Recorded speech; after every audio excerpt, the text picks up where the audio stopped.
egin dezagun. Bat izan, 11 egin.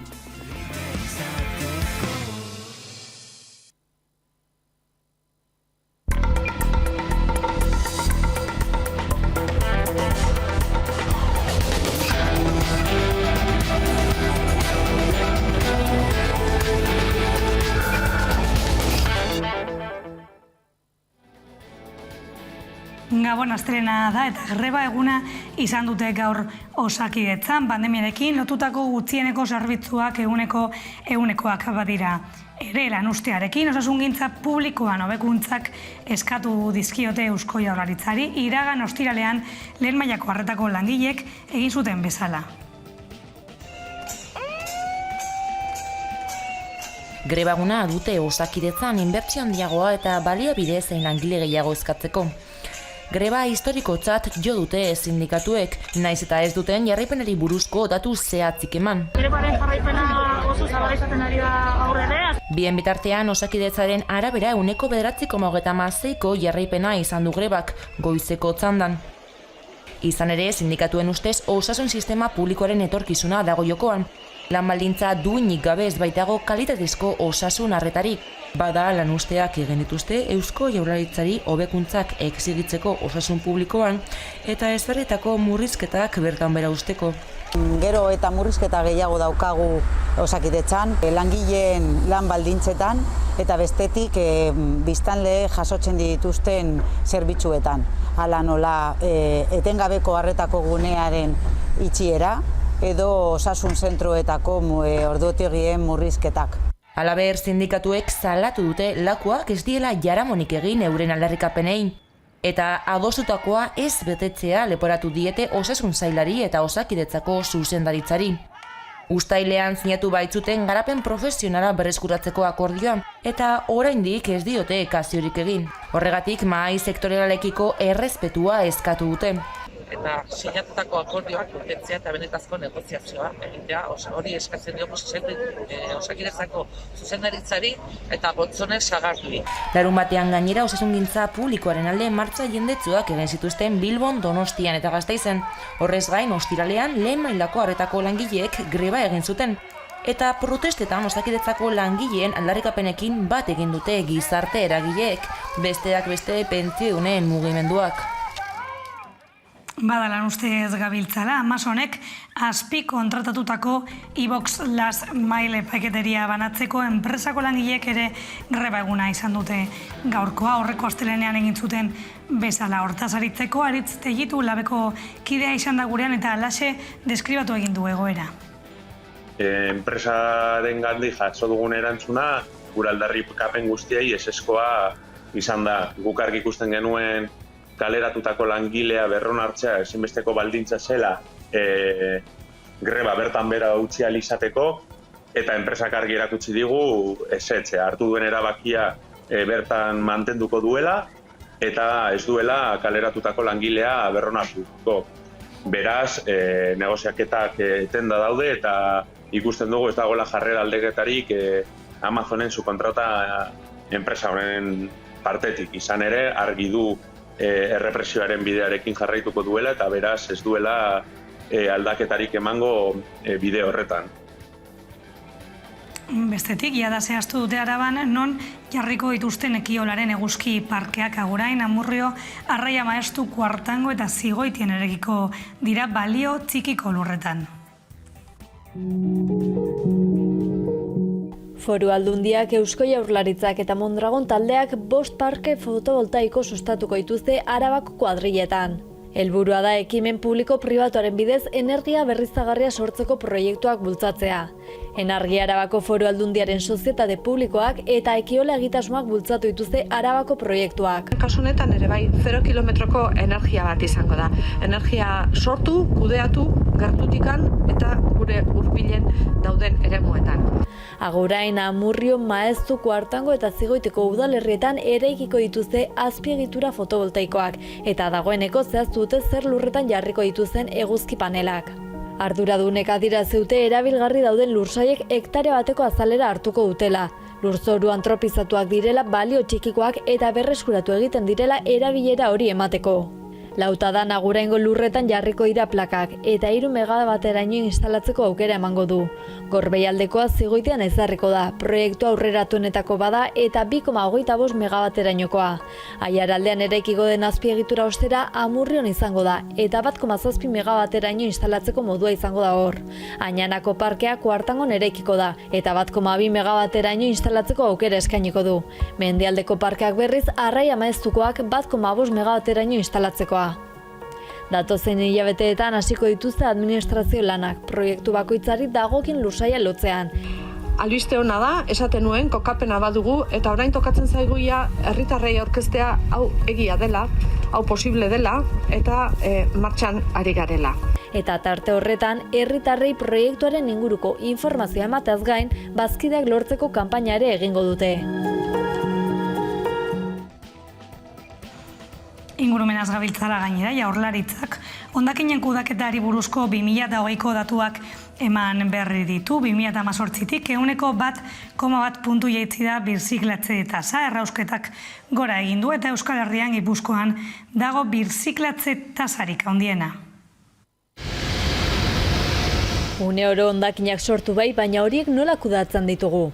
Eusko Jaurlaritzak 2019 eta 2020 urteko datuak argitaratu ditu. Araban, Bizkaian eta Gipuzkoan orotara 140,9koa izan zen birziklatze tasa 2020an. Aipatzekoa da ordea urte bererako 150koa behar zukela Europan, udal hondakinei dagokienez. Gainera 2018 urtean 3 herrialdeen udal hondakinetatik 152 joan ziren birziklatzeko prestaketara, birziklatzera edo konpostatzera. Alegia 2018tik 2020ra 1,1 puntu jaitsi zen birziklatze tasa. Legearen arabera joerak alderantzizkoa izan beharko luke. Horrez gain Europako legediak agintzen du bildutako udal hondakinen 155 birziklatu beharko direla 2025erako, 160 2030erako eta 165 2035erako. Euskal Herrian Gipuzkoan dago hiri hondakinen birziklatze tasarik handiena. 2020an 155era iritsi ziren Foru Aldundiak emandako datuen arabera. Gainerakoetan nabarmen txikiagoa da tasa hori, 133 ingurukoa Araban eta Bizkaian, eta 140 ingurukoa Nafarroan. Ipar Euskal Herrian 125 ingurukoa da, Bilta Garbik emandako datuen arabera. Afera honetan Eusko Jaurlaritzaren hondakinak prebenitu eta kudeatzeko 2030ko plana aurkitzen da. Europak eta Espainiak ezarritako helburuak betetzeko bide orria da. Plan horrek dio betea dutela hondakinak berrerabiltzeko prestaketa, birziklapena eta valorizazioa 2018erako 160raino areagotzeko helburua, 163ko portzentaja lortu baitu. Tasa horretan ordea errausketare kontuan hartzen da, eta ez birziklatzeko prestaketaren, birziklapenaren eta konpostaren kopurua soilik, 152 izango litzatekeena. Europako Batasuneko legediak eta Espainiako estatukoek ordea ez dute errausketa kontuan hartzen birziklatze tasa kalkulatzeko. Jaurlaritzak aldiz valorizazio energetikotzat jotzen du errausketa. Gaia azalduta berriz Ertzaintzak eta Barakaldoko udaltzaingoak 20 eta 23 urteko 2 gizon atxilotu dituzte gaur arratzaldean. Bart gauean emakume bat taldean bortzatzea eta inderkeria erabiliz lapurreta egitea egotzita. Zabalik jarraitzen du ikerketak eta Ertzaintzak jakinarazi egin du beste bilagun ere ikertzen ari dela eta zoritzarrez.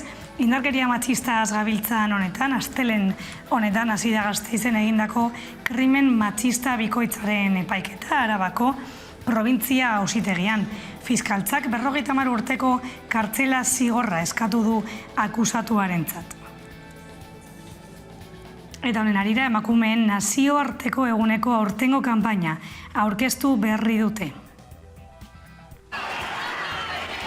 Izaskun Landaida emakundeko zuzendariak, Beatriz Artolazabal Justizia eta Gizarte Politiketarako sailburuak lagundutan eskei, euren gorputz eta itxura fizikoaren gaineko presiorik gabeko etorkizun bat eskaintzea eskatzen du hain zuzen ere erakundeak.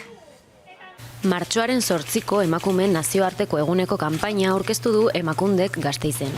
Kanpainaren gaia neskek eta emakumeek oro har euren gorputzen eta itxura fisikoaren gainean jasaten duten gehiegizko presioan jarri dute. Hala, emakumeen edertasun kanon zorrotzaren eta hipersexualizazioaren aurrean, kanpainako neska protagonistek galdera hau egiten diote gizarteari. Benetan, hau da guretzat nahi duzuena? Benetan, hau da guretzako nahi duzuena? Kanpainaren helburua da gizarteari erakustea garaiz gaudela emakumeen hurrengo belaunaldiei beste etorkizun bat eskaintzeko, euren gorputzen eta itxura fisikoaren gaineko presiorik gabe bizi daitezen, presio horrek asko mugatzen duelako haien bizitza. Itxaronpenezko mezu bat bidali nahi dugu. Garaiz gaude. Garaiz gaude gaur egungo neskei beste etorkizun bat eskaintzeko. Euren gorputz eta itxuraren gainean halako presiorik jasan ez dezaten. Era berean gogoratu dute jasaten duten presioak ondorio kaltegarriak dituela nesken osasun eta gorputzetan, eta emakumeen ahalduntzearen garrantzia nabarmendu du. Neskak alduntzea nahi dugu, emakumeak alduntzea nahi dugu, eta horretarako beharrezkoa da emakumei ezartzen zaien muga eta exigentzia hauekin bukatzea. Mesua itxaropenekoa izatea nahi dugu. Uste dugu aldatzeko garaiz gaudela, posible dela aldatzea egoera hau, posible dela neska gaztei beste etorkizun bat aurkeztea, posible delako ekiditea gure gizartean haziz doan emakumeen gorputzen kosifikazioa, hipersexualizazioa eta euren gorputzen perfekzioaren exigentzia. Euskal Herriko mugimendu feministak berriz pasadan ostegunean egin zuen aurtengo asmoen iragarpena. Hain zuzen ere, martxoaren 8an sistemari zu emantera deitu du mugimendu feministak. Kala manifestazioak egingo dituzte Gasteizen, Bilbon, Iruñean eta Baionan. Zapaltzen gaituen sistemari zua antolakuntza feminista gure garralelopean. Emakume guztiontzako jendarte irisgarria exigitzen dugu. Sistema honi su eman nahi diogu, nazkatuta gaudelako eraiak eta erasotuak izateaz. Ezin dugu onartu emakume bakar bat gehiago eraia izatea, emakumeon gaineko indarkeriak jarraitzea. Instituzio publikoak ere indarkeria horren erantzule dira, ez baitituzte baliabide nahikoa jartzen, ez arretan ez da prebentzioan ere. Indarkeria haiek zuzenean eragiten ez dutenean, gure hitza auzitan jartzen dutenean esaterako. Gure kontra, gorrotoz eta morruz, iraultzen den askatasunaren esanahia utxaldu duen eta feminismoa jopuntuan duen faxismoak tokirik ez duen jendarte bat eraiki nahi dugu. Aurten ere, martxoaren 8an zentro eta periferia guztietan mobilizatuko gara. Baionan, elkarretaratzea arratsaldeko 6etan izango da Merkatu plazan. Bilbon, 7:00 hasiko da mobilizazioa Jesusen bihotzean. Donostian, Antiguako tunelean elkartuko gara arratsaldeko 6:30. Gasteizen manifestaldia 7:00 abiatuko da San Anton plazatik. Eta Iruñean 8:00 aterako gara Antoñutitik. Hiriburu ez gain, herri zein eskualdeetan 11 mobilizazio antolatuko ditugu. Lagunak, aizpak, kideak, amak, amonak, auzokideak, izebak, lengusinak, emakumeok jar gaitezen martxan, olioztatu dezagun makineria, ez gaitezen egun solte hauetan geratu, antolatu gaitezen dena aldatu eta kaleak betetzen jarraitzeko. Denak aske izan arte. Gora borroka feminista!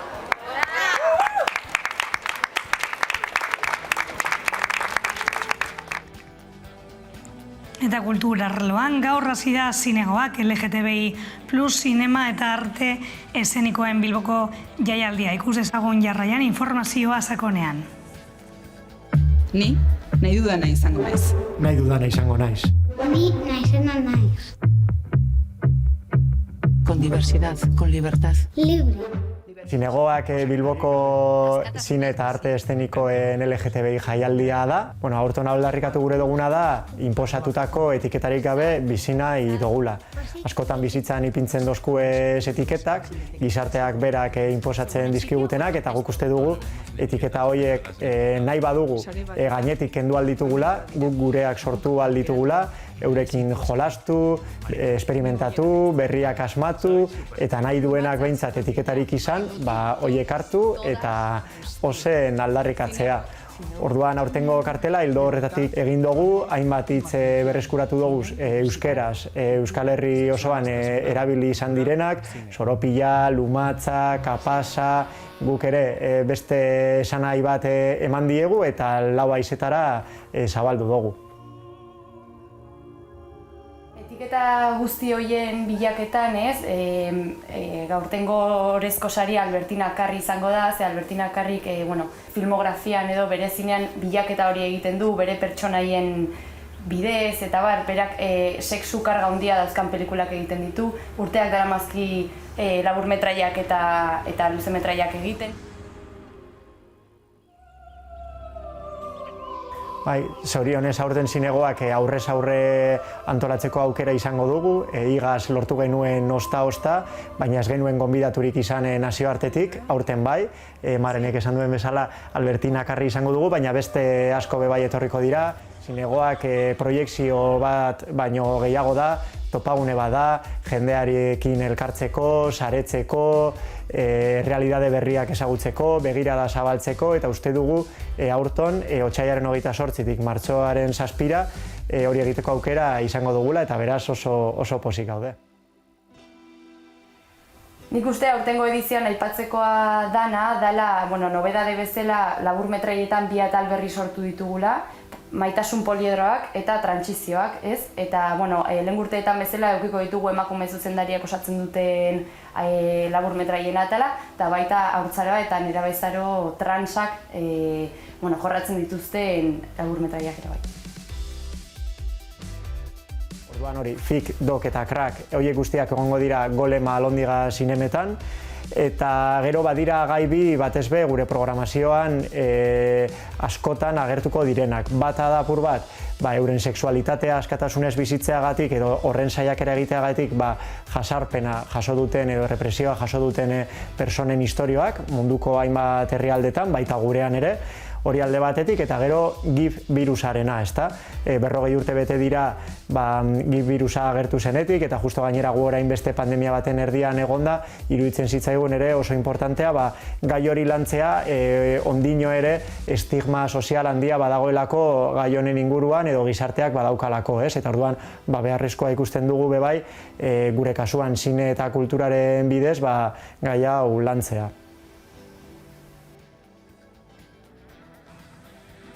Honaino gaurko albistegia hortze duzue, jarraian zirkuluko ibilkaria taldearen burutik kantua disfrutatzeko eta bueltan elkarrizketa izango dugu gurean, ez galdu.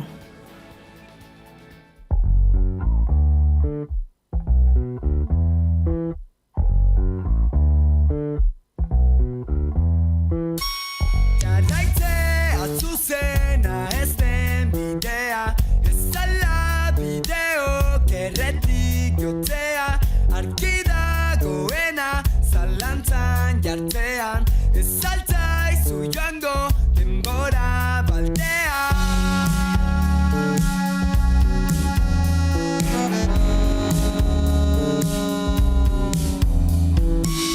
Aitzitik denborari begi hortzara, bokatuak galduz eskutik amara.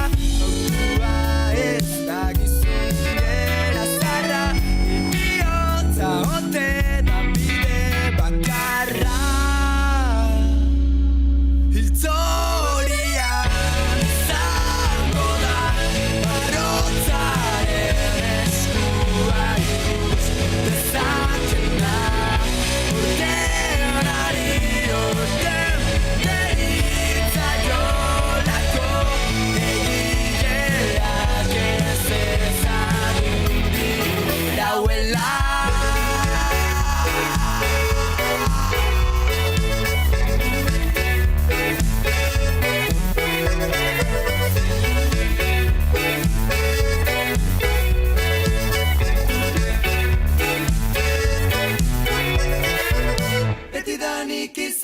dituzu bideak, eginak, imarra egokitan, gurutze bat aipa, gaitzetan, ibilian beti, ibilian toki, berdinak, burua inozoki, buztanari arra, paketan.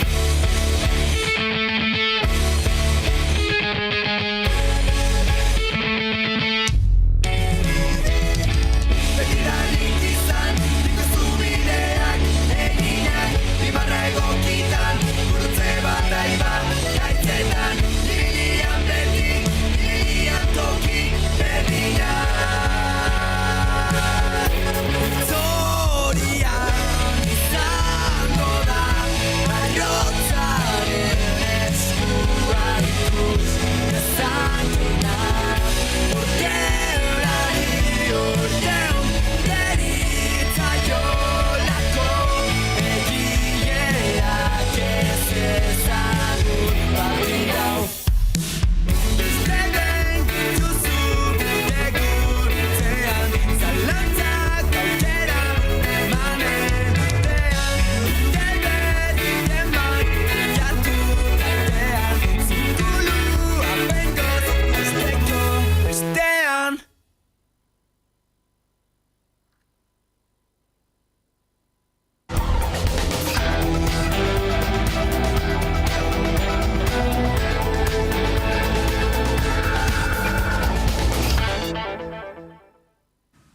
Urrengo geltokia, hola, ze deitzen da Mondragon Unibertsitateko ikusentzunezko ikasle batzuek egindako laburmetraia. Dialogo gabeko historioa hau zertan oinarritzen den eta sorkuntza. Prozesuan nolakoa izan den, gurekin dugu gaurkoan Pantearen beste alboan, Naia Aizpurua, laburmetraiaren zuzendaria izan ere. Gabon. Gabon. Urrengo geltokia laburmetraiarekin erakutsi egin duzue Euskal Gazteriak bai kultura sortzeko gogoa beharra eta gaitasuna duela, ezta? Hori da, hori da pixka gure nahia.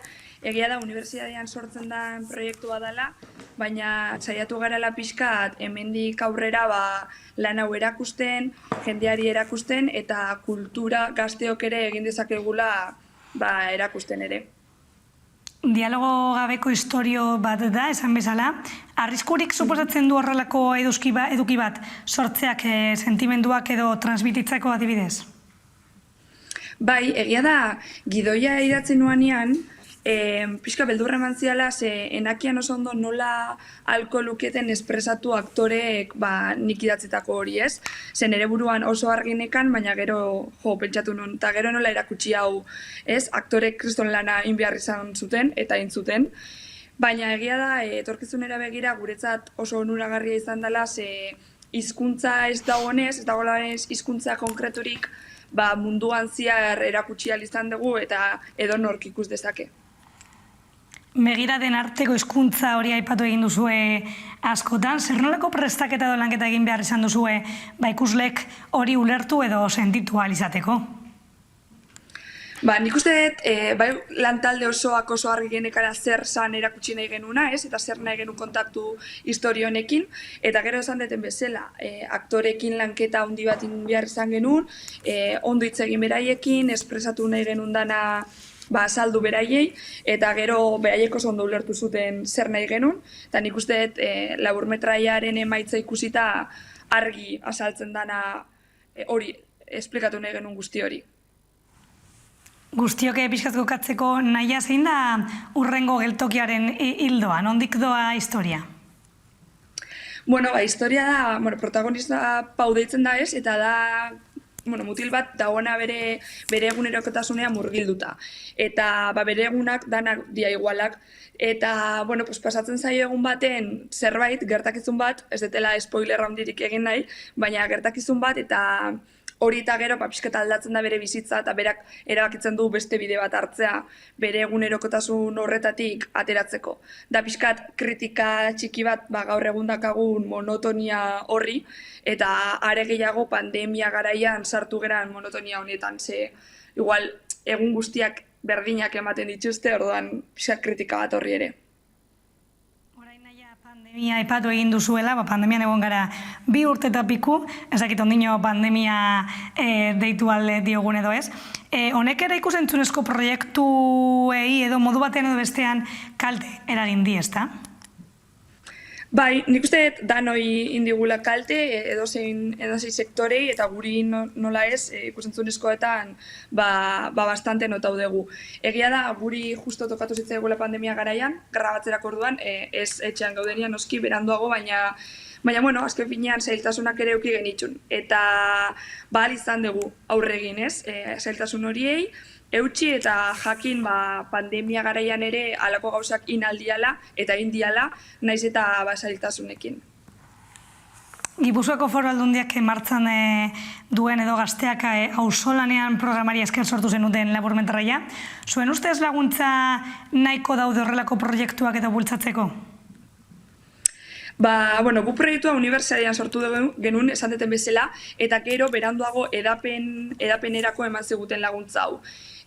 Oso posi gaude noske laguntzarekin eta hori esan beharra dago, baina ikusentzunezko munduan ikusten gogorra dela, kasu horretan, laguntzak badaude, baina ez daude danontzat, eta ez dakit, da sektore bat gehiago aportau edo apoiatu beharko genukela, ze azken finean dano gaude kultura horren alde, baina kultura hori ere sustatu egin behar da mantentzeko.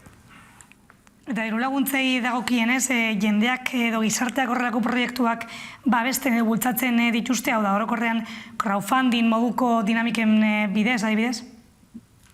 Guk ez genuen inolako ezer, egia da guk proiektuaren grabaketa denbora horretan eukiken ditula babesle batzuk eta asko lagundu ziguten prozesuan noski, ze guk oso presupuestu bajua genekan hasieran, gero orain laguntzarekin gauza aldatu da, baina hasieran oso presupuestu bajua genekan eta asko lagundu ziguten nik uste babesle horiek. Eta, badago jendia hori apoiatzen duala. Esan bezala, egia da, Gipuzkoako Foru Aldunditik jaso dugula laguntza hori, baina badaudela gure klasekide asko halako sistemekin eta lortu dutela dirua. Orduan, zerbait badago. Jada, zuk esan duzun bezala, hainbat lekutan proiektatu egin duzu laburmetraia, zer nolako harrera izan du honek?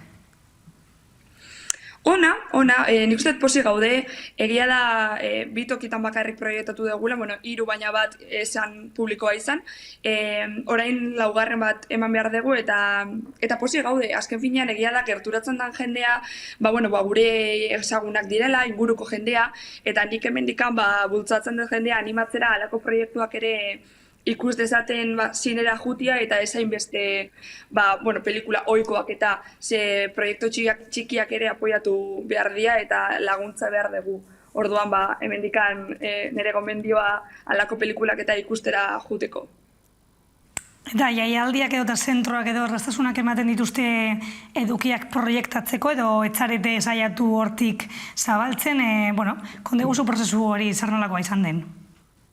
Bai, orain diru laguntza honekin edapenaren fasean gaude eta erabaki genuen diru horren kantitatea handi bat bideratzea banaketara. Orduan, kontratatu dugu distribuidora bat, banatzaile bat, eta behaiekin kontaktuan gaude, gure proiektua eman diegu, eta behaiek diru truke noski, ireki dute gure proiektua mundutik ziar, ez bakarrik Europan, Hego Amerikan ere, eta hor gaude, beste zine festivalen baten hartzen gaituzten, eta esperoan eta posik eta esperantzakin.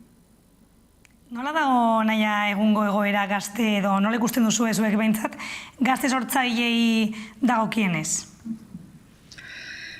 Egia da, nik uste nik hola bizidet, gero eta gehiago daudela, jendea animauta dagoela alako gauzak sortzera, ez da erreza ze baliabide falta handia dago, guk eukidugu sortia unibertsitateak eman digula kantitate handi bat adiez materiala, formakuntza eta hau dana, eta hori eskertzen da, baina nik uste dut, gero eta gehiago daudela, bereziki bideoklip zailean esango nuke, gero eta jende gehiago ikusten dut gazte gehiago halako gauzak egiten. Eta ni asko posten naiz gazte bezala eta ikusentzunezko sortzaile bezala, eta animatzen dut jendia halako ametsak edo baldin badituzte jarraitzeko eta inoiz ez dela berandu halako gauzak sortzeko. Orduan, gaztetik hasitza, are hobeto eta baliabideak bilatuz hori bai. Esan diguzu naia, klaseko lan bat izan zela hasieran, ez dakite detekin ekonomikoak kontutan hartu dituzuen edo ez, baina hortaz aparte, zer eman dizu zuri pertsonalki esperientzia honek? niri gauza on asko egia da. Proiektua hasi izan esaten den bezala gidoi batetik, nik idatzen nuen gidoi bat. Egia da klaserako zala gidoia ere, baina esan ziguten aurrerago proiektua hori aurrera eraman behar genula eta gidoi hori errealitate bihurtuko zela nolabait.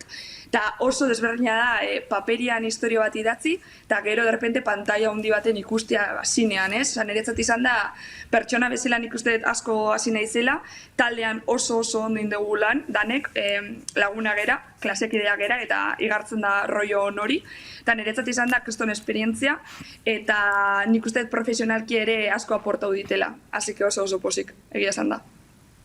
Eta badago zeozer edo nabarmenduko zenuken zeozer proiektu edo prozesu guzti honetan?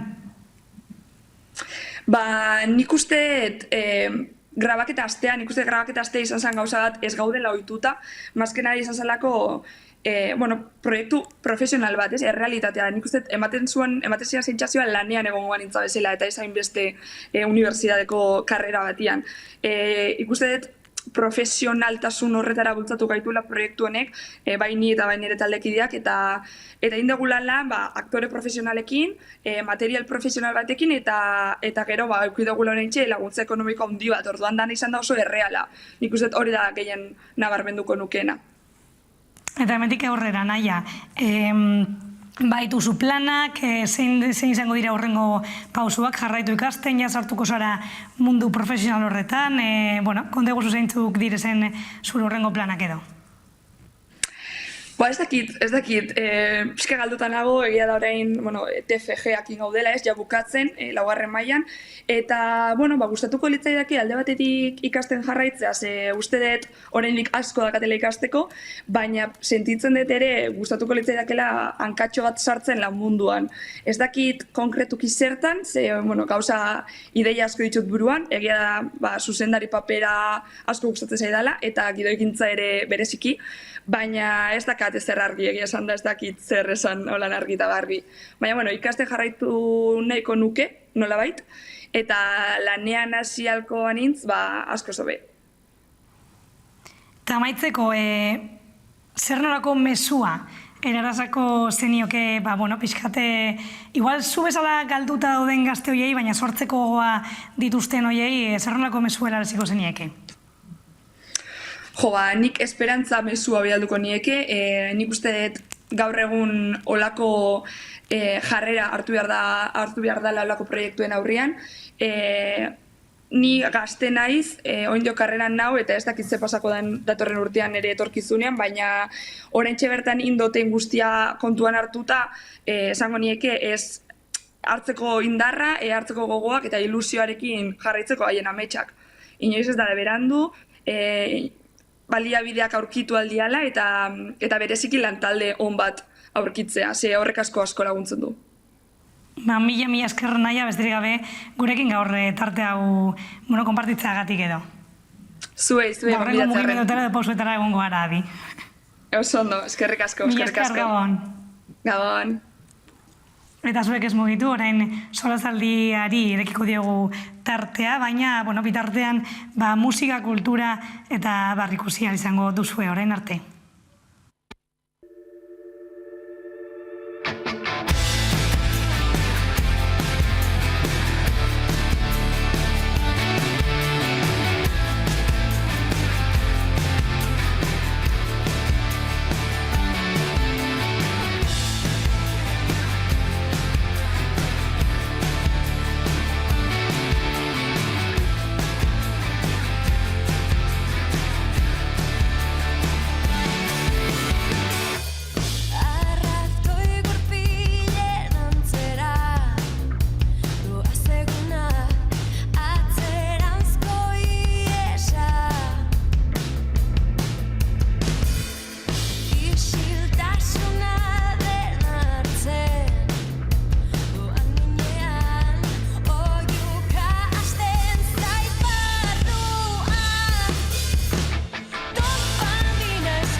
Amaikak aukerak eskaintzen ditu.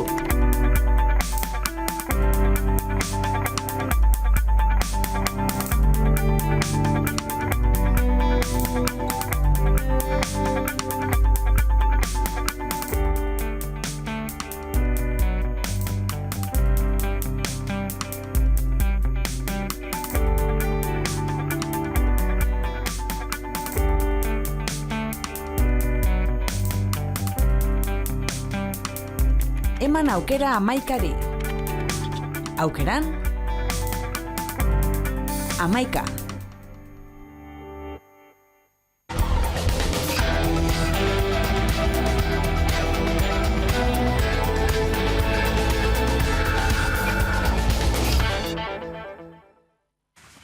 Gabon berriro, gaude gaurko solazaldian, gaur gurekin Carlos, ondo etorri, eta Izar, ondo etorri bebai. Eta jarraian, nazioartera begira jarriko gara, hain zuzen ere barkatu Ukrainara.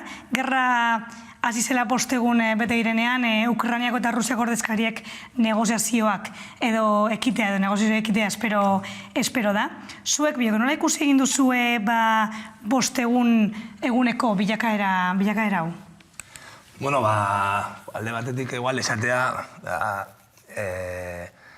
ari garela bizitzen gerra bat mass medietan eta jasotzen dugu zuzenean informazio guztia, askotan informazioa ez egokia, igual da momentu bat nun Twitterren eta saresoetan jarraitu duzu gerra bat zuzenean, baina aldi berean fake asko daude eta informazioa ez da bat ere kalitatezkoa. Eta, bueno, bestaletik nire pertsesare behi, igual hipokresiare puntu batekin ematen duelako orain hasi dela gerra bat, eta Ukrainian aspaldi dago gerra bat, eta, bueno, eta ez da egun indarrean dagoen gerra bakarra, baina ez ematen du orain hor erdigunean kokatu dela, eta, bueno, hor guztiok bota behar dugula iritzi bat, nahiz eta informazioa ez izan, edo igual ez daukagu iritzi bat oso formatua, baina gaude behartuta etxegitea horren inguruan, iritzi bat formatzera eta diraztera. Bai, bueno, Carlosek esaten duen moduan, badakigu Ukraina daroala gutxi gora bera 5 urtetan, gora berako hoiekaz, nire gustatuko litzaidak egitea batez ere ikuspegi soziologikotik segertatzen ari den eta bebai zenolako erantzunak ematen ari dio gobernuak gudari. Alde batetik zelan kokatzen ari dan adibidez beltz biztanlegoari zelan hitz egiten ari jaki adibidez hainbat eta hainbat biztanleari bere bisak izandakoak, turistak edo izandakoak ikasleenak hitzten ari zaizkie adibidez limiteak eta pasatu behar direnez Poloniara. Poloniak ez dotzie usten alde batetik eta Ukrainiak bai horre egiten ari dute itxelesko oztopoak adibidez pasatzeko.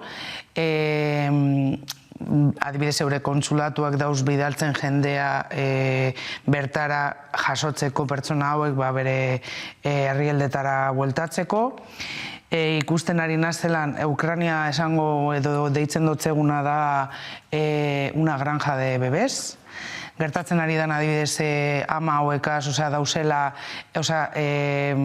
babespean jartzea eurentzako ontxe bertan da bunkerretan sartzea eta hor berton egotea erditu arte eta margosten ari da como un drama absolutamente humano que hemen dause, estatu mailan badauz hainbat bikote itxaroten horre aurrera urtetzen ari diren haurdunaldi horiek. Galeanok esaten zuen moduan inork ez dau inoiz aitortuko zergatik egiten diren gudak eta guda hau badakigu daukola alde batetik geopolitikoki oso eragin handia ze badakigu itsas hildaren ertzean dagoela, estrategikoki Europaruntz etortzeko, gasa sartzeko eta hor egon zan krisia oin dela hilabete batzuk zelan nigoratzen dut da esaten erosi behar dugu dilistak ez dakiz ez moztuko da, bez ez dago egongo Ukraniatik datorren gaza eta hori alde batetik. Badakigu armak igoera egon dala 140, igo dala armaren salmenta, OTANek armatu egin duela Ukrania. Ukrania dakon gobernua ultraeskuinekoa dala, orain ematen dau oso angerutzu batzuk direla eta inolako arazorik ez dituztela sortu bai euren kontra manifestatu diren pertsonen kontra. Ikusten ari gara Euskal Herritik elkartasuna erakusten hainbat eta hainbat familiekin zemen badakigu 2004 ume datozela udaro eta dauzela zelan ekarri ume horiek ez da bakarrik ze gertatzen da orain gudarekin bat, Txernobilen gertatutakoa, ume hauek datoze udan, badakigu hainbat lagun bidaiatzen ari direla Ukrainaraino edo behintzat mugaraino ekartzeko euren familiak, guda honek alde batetik, guda guztiak, eta hau bai gero da beste analizi bat, ikusi ditut bi bideo guztiz nazkagarriak izan direnak. Alde batetik Latinoamerikan bi tipoak botatzen alako misoginia historiak emakumeen kontra, 1000 emakume polita hauek gu jasotzeko pres gaudela, alde batetik, eta gero beste batetik direkto bat egiten deitzen dana kasetaria, esaten, hil egiten ari dute ume zuriak eta begi urdinekaz. Beltzak badira eta begi beltzekaz, hil egiten badabe, ez dago inolako arazorik. Eta ez hori bakarrik. Askotan, giza eskubideen aldetik salatzen ari ditugun eta jendarteak, mugimenduak eta elkarteak salatzen ari dugun Europak dakon bi rasero horiek begibistan jarri da, non esan dutelea inoiz ez da gertatu, ez da bela inolako kuotari jarriko sartzeko bertatik datozen errefusiatuak. Oso ondo, primeran dago inolak, azken finean eurak bebai egiten duten gudak dira, baina segertatzen dira adibidez Macedonian, Grezian, Moldavian dauzen, Turkiatik, Siriatik, Iranetik, Iraketik eta horretako hainbat gizon, hainbat emakume, hainbat ume, klaro ez dira zuriak, eta orduan hoiei bai kuota jartzen dutziegu, edo Mediterraneoan hiltzen diren hainbat, eta hainbat gizon eta emakume magrebiarrak edo subsaharianoak, horri bai. Baina, klaro, hau dira zuriak, gainera dira gure. Orduan, gudak ez bakarrik alde batetik mediatikoki bultzatzen ari dutela, hor edonor kasitari moduan jokatzea, baizik eta begibistan jarri dutela, askotan eta horretik salatutako hainbat politika ultraeskuinekoak, arrasistak, xenofoboak, eta jendeak orain salautu egiten ari da, OTANek egiten dutena, nik esaten dut, fuck, que os jodan. Porque benetan, eta Euskal Herritik, hainbat eta hainbat lagunei, joan direla Ukrainara, mesedez, tinko, zenolako egoera, 2000 ez dakizen kilometro jasotzeko, eta,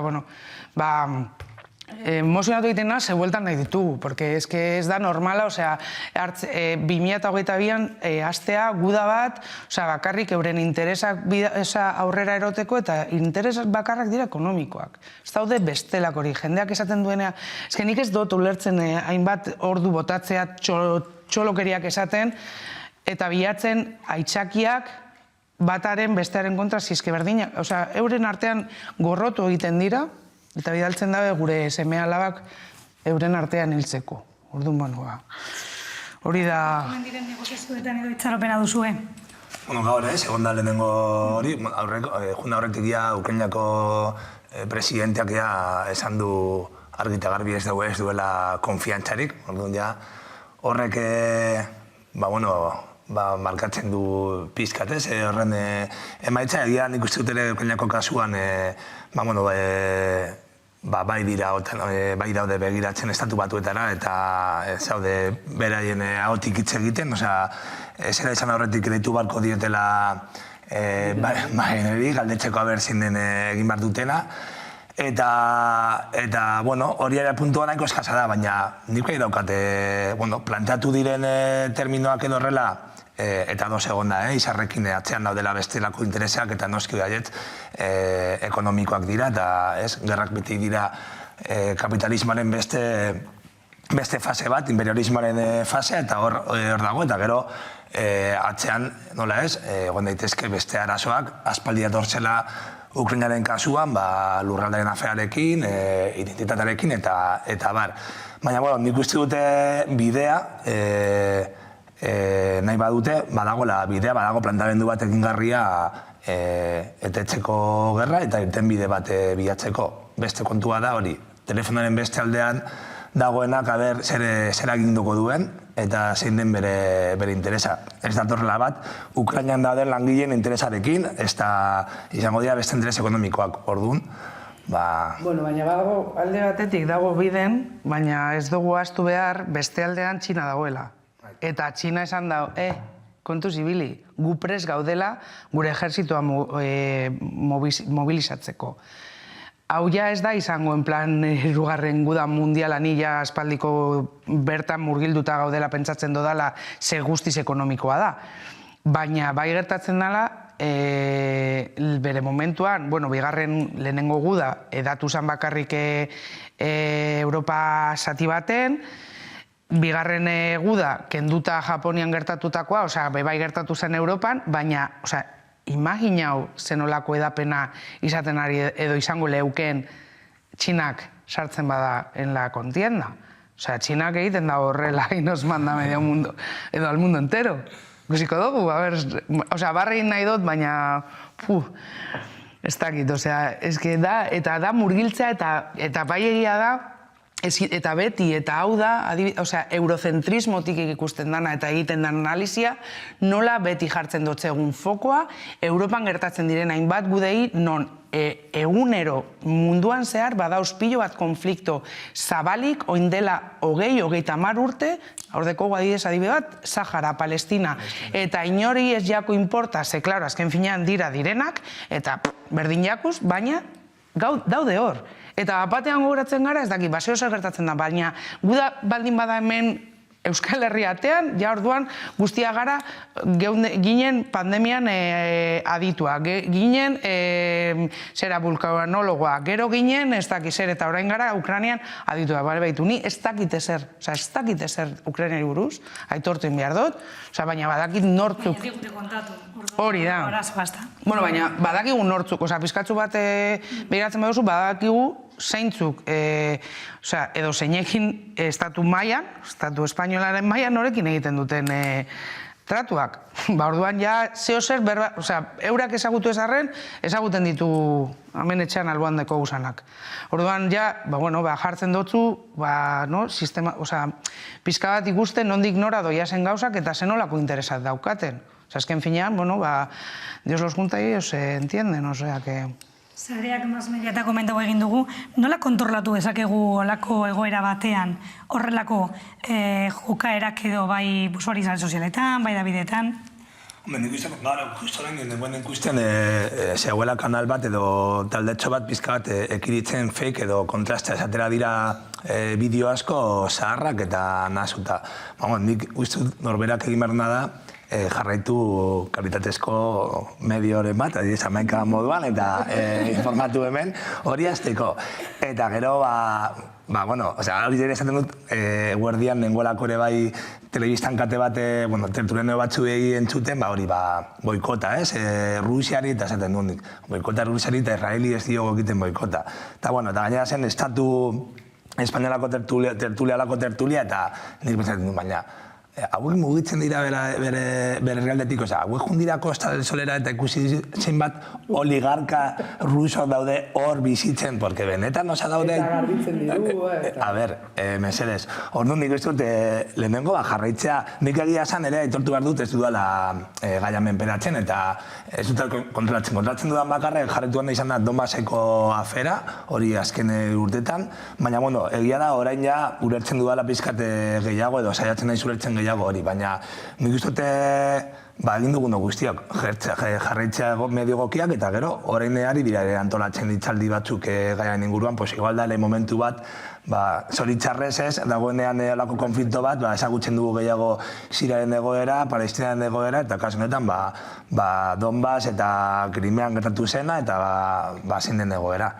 Bai, egia esan da hori, azken finean, ni gaur goizean sartu naz taberna baten, eta zegoen hori, alako tertuliak, nik nire osasun mentala dela eta ez ditute alakoak ikusten, eta behitu zen gauz eta enteratu nahi zen, berriak ikusi ezarren, baina ze gertatzen da, informazio gehiago dekogula, orduan, mentalki prozesatzeko, askarra baldin bazara, zu zaude pasatzen, berdin dio Instagram, Facebook tal, eta datortzu. Eta gainera, da, el tema del momento, orduan, bombardeatu egiten zaituzte hainbat informazioekaz.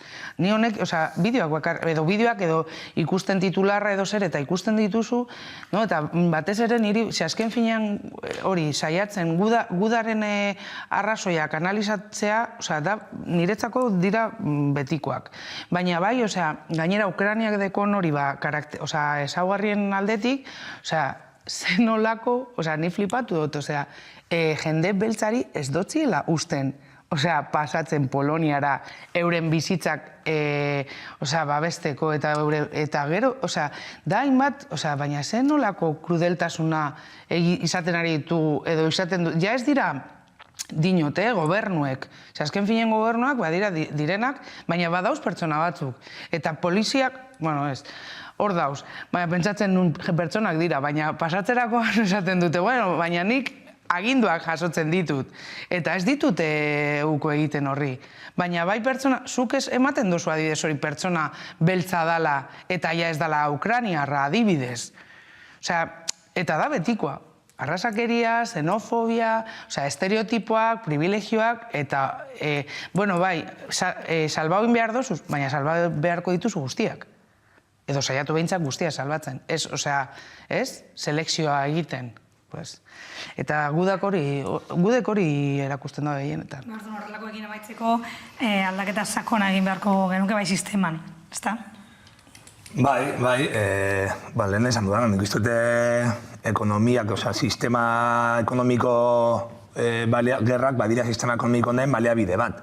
Eta sistema honek herrialde bat esplotatzen ustiatzen duenean, behar duenean gehiago, ja sartzen da, hurrengo fasea dela, imperialismoa eta zabaltzea, eta gero izanak esan duena, atzean daudela elementu geopolitikoak, eta egia da, gerrak gaur egun, asko dira horren ondorioa, gure sistema ekonomikoaren ondorio bat, argita garbi. Sistema zuntxituen behar da, eta errotik arrankau. Ez dugu nahi, horregaitik feministok esaten dugu, ez dugula nahi sistema hau, zuntxitu nahi dugula, ez dugu nahi. Ez que sistema hau da bizitzaren kontrakoa, ez gaitu nahi. Bakarrik nahi dau, ustartzea, medioak, bizirauteko, dirua egiteko, dirua ez da jaten, jendia honek ez da enteratu ondino. Baina baten du badietz, igual kriptomonedak edo, ezkenean, ez dakit ikusi dozuen zenolako gorakada eman duen. Bai, eta da horren ondorioz, dana deko bere flujo, baina beti, goikoak beti gero eta aberatzagoak, eta bekoak beti eta... Ja ez dago klase media, ez da? Inoiz existitu alda. Ni basukoa naz eta oso hori, langile eta hori botatzen dotzen nire umei, gu langile klase gara eta basua. Eta ez ahaztu inoiz. Beste gai bat jorratuko dugu, izan ere Mikel Zabalza Garate, aberran dago, torturaren biktima deklaratu egin du Lakuako gobernuak, Nafarroakoak egin zuen bezala. Entzungo dugu jarraian Beatriz Artolazabal Justizia Sailburuaren hitzak. Eskubidea da. Mikelen zuen eta guztion eskubidea. Manipulatuta dagoen egia ez da egia. Arrazoinmenaren aurkako egia ez da egia. Gaur, egiaren izenean hitz egingo dugu. Eta esaten dugu, Azaroaren 26an eta 1985ko abenduaren 15ean gertatutakoak eta Estatu Guardia Zibila agente horien implikazioa nahikoa frogatuta geratu dira. Honek eman digu aitortza eta eman digu egia, egi osoa ez bada, egia ere kontsideratzen daitekena. Baina hortik aurrera, honek alde horretatik eta oraindik egiteko dugun egi judizial hori eta justiziara llegatzea eta horrekin lotutako hori ez dugu nik uste du lortuko eman diguten honekin. Are gutxiago pentsatzen baldin badugu, kontuan hartzen baldin badugu, ez dakit, audioak eta guztiak frogak izan daitezke noiek guztiak ez direla aintzat hartzen, olako aitorpen batek ez du horretarako. 36 urte pasa dira gertakari hartatik, nola hartu duzue Jaurlaritzaren ekimena? Zuk esan duzuna, 36 urte bere izan dira aitortzeko guztiok egi bat, guztion ezagutzen genuen zer, 36 urte aitortzeko zer, tortura egon dela. Niretzako, bada pausu bat, baina aldi berean ematen du pentsatzeko eta gero noiz eta pasaren astean Iratxe Solzabalek jaso duenean sententzia bat esanez ezin dela frogatu torturatua izan dena, eta izan duen protokolo Estambul eta dena. Orduan, behar dira 36 urte benetan estatuak esateko, estatuak eta kasu honetan Euskal Erkidego eta Nafarroen aldetik, baina esateko herri honetan tortura erabili dela tresna politiko moduan eta gaur egun oraindik erabiltzen dela sententziak egoteko, hori eta are gehiago. Esateko orain daudela pertsona batzuk ere gobernuan izan dutela ere bai zer ikusi zuzena torturarekin. Ez dakit, pausu bat, herri honentzako, baina oraindik asko egin behar dugu.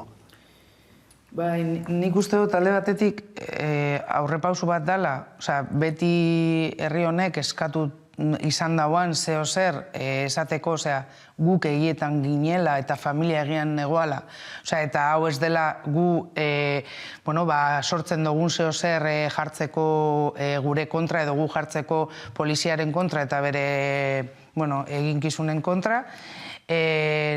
Idoiak esan bezala, azken finean familiarentzako izango da ate bat zabaltzea aitortzeko eta behintzat zauria saiatzeko lastantzen edo, porque azken finean nik ez dut uste ikasten dela azken finean olako gauza batekin bizitzen, ez dela inoiz gainditzen, eta hor ikusi alditugu Euskal Herrian aitortutako 5.000 eta piko pertsona zelan zenolako egoerak asaltzen duten eta zenolako ondorio psikologikoak, zeinen politak diren eta zeinen utzak bebai Beatriz Artolazabal botatzen dituen hitzak, kasu honetan, edo RGIaren inguruan berbaiten duenean, edo sozial inguruan berbaiten duenean.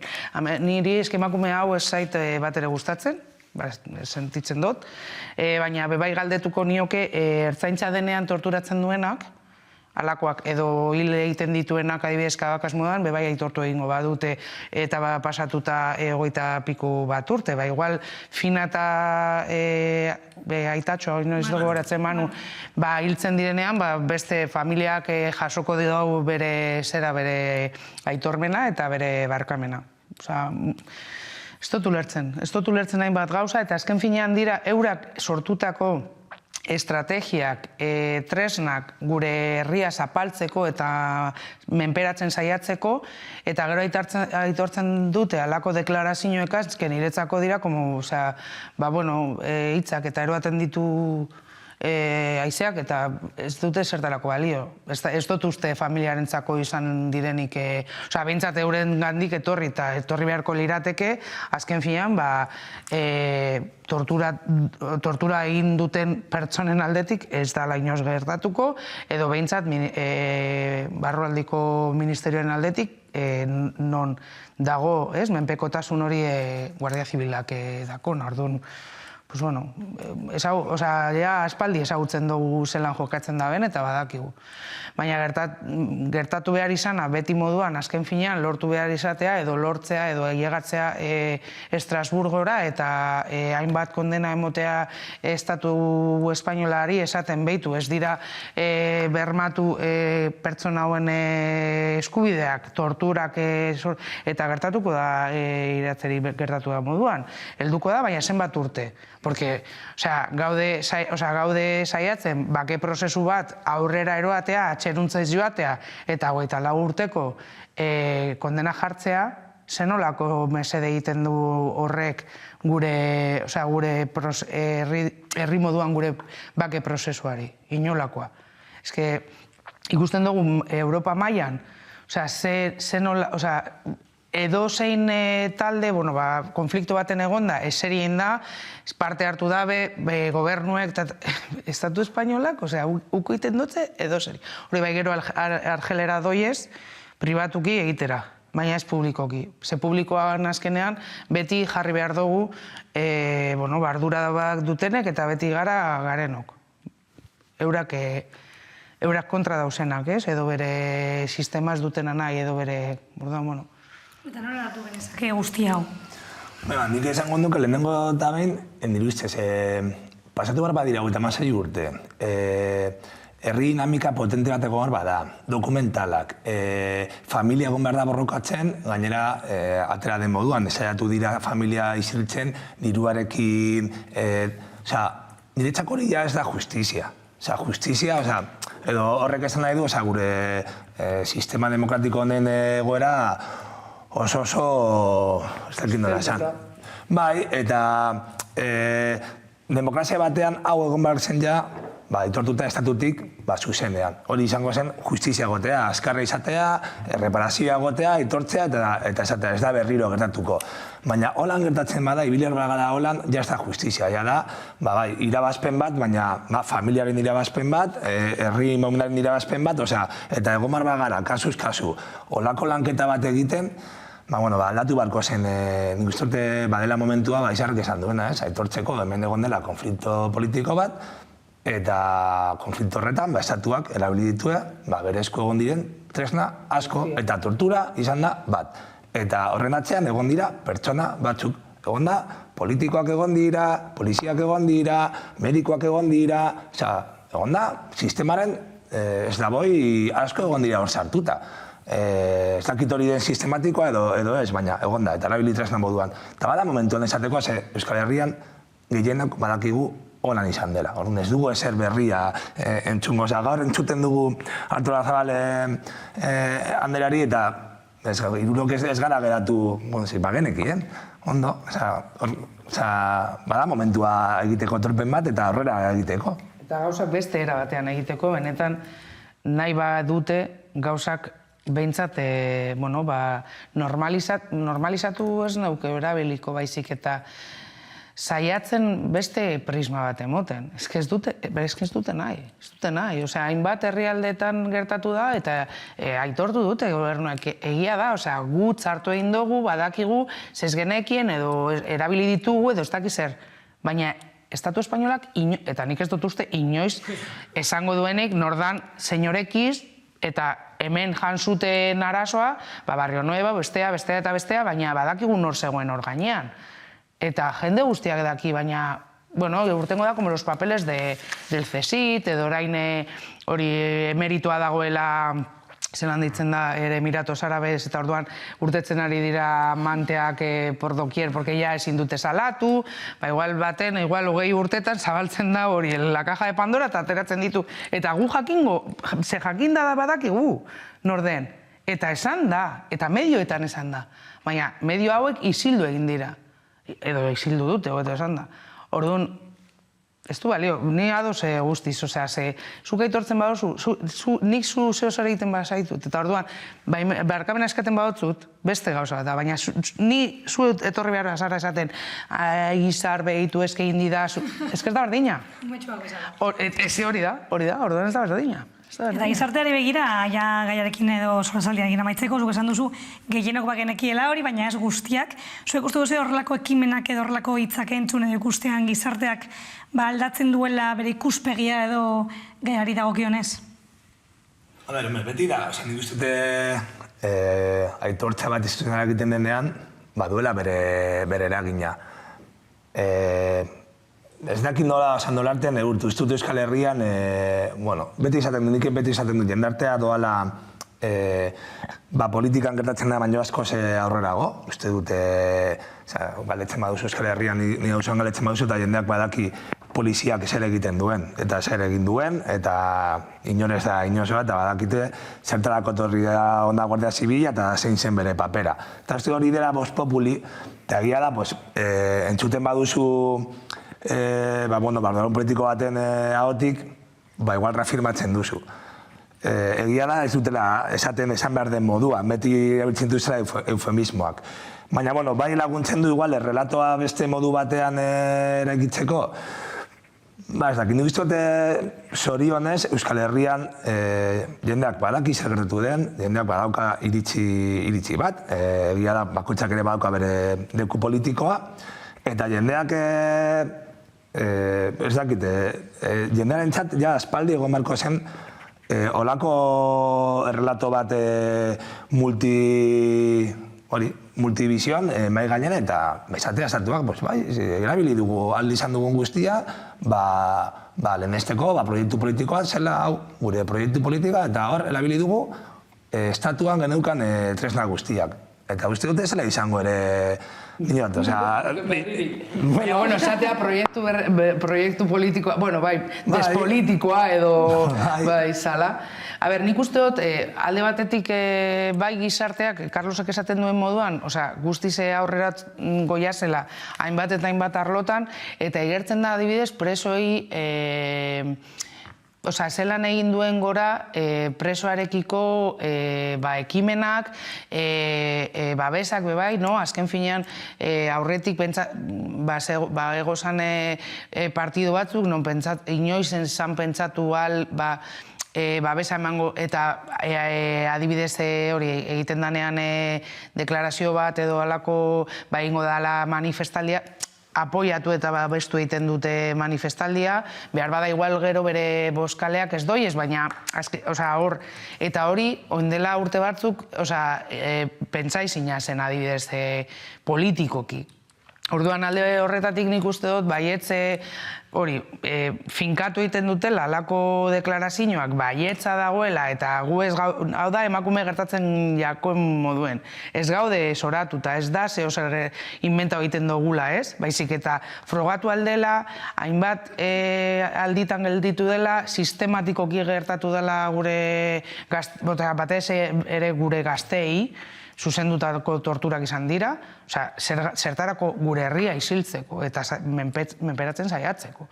Orduan nik uste dut, alakoa, apuntala egiten dutela, hori ez da un cuento de locos. Torturak benetazkoak izan direla eta jarraitzen direla izaten.